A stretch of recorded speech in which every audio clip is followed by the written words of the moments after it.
بسم اللہ الرحمن الرحیم۔ مطالعہ اسلام جماعت دوئم۔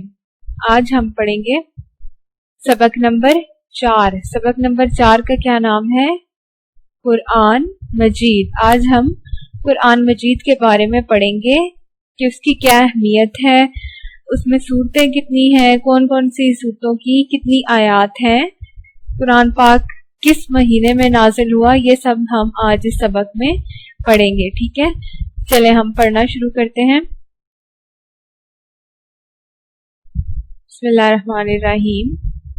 رمضان المبارک کا چاند نظر آیا تو سب ایک دوسرے کو مبارکباد دینے لگے۔ امام صاحب نے نماز کے بعد اعلان کیا کہ آج نماز عشاء کے بعد نماز تراویح ادا کی جائے گی۔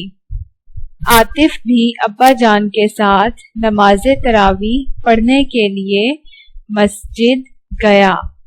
مسجد نمازیوں سے بھری ہوئی تھی۔ نماز تراویح میں حافظ صاحب نے خوبصورت آواز میں قرآن مجید کی قرأت کی۔ قرأت سن کر عاطف کے دل میں بھی قرآن مجید کو خوبصورت آواز میں پڑھنے کا شوق پیدا ہوا۔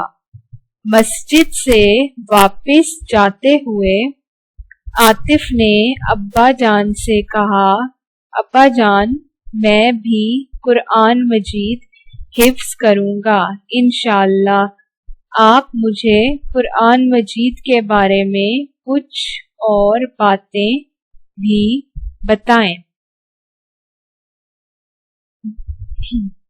بیٹے، قرآن مجید اللہ تعالی کی آخری کتاب ہے۔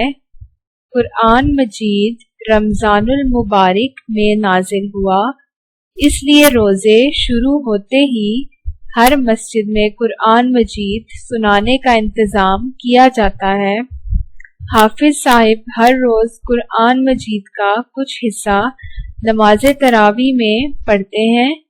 رمضان المبارک ختم ہوتا ہے تو قرآن مجید کی تلاوت بھی مکمل ہو جاتی ہے۔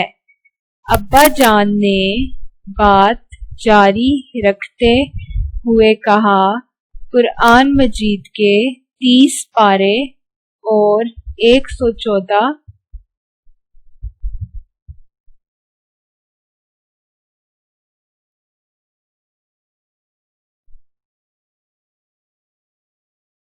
سب سے پہلی سورت کا نام سورۃ الفاتحہ ہے، سب سے آخری سورت کا نام سورۃ الناس ہے۔ قرآن مجید کی سب سے لمبی سورت کا نام سورۃ البقرہ ہے، جبکہ سب سے چھوٹی سورت کا نام سورۃ الکوثر ہے۔ عاطف، ابا جان، قرآن مجید ہمیں کیا بتاتا ہے؟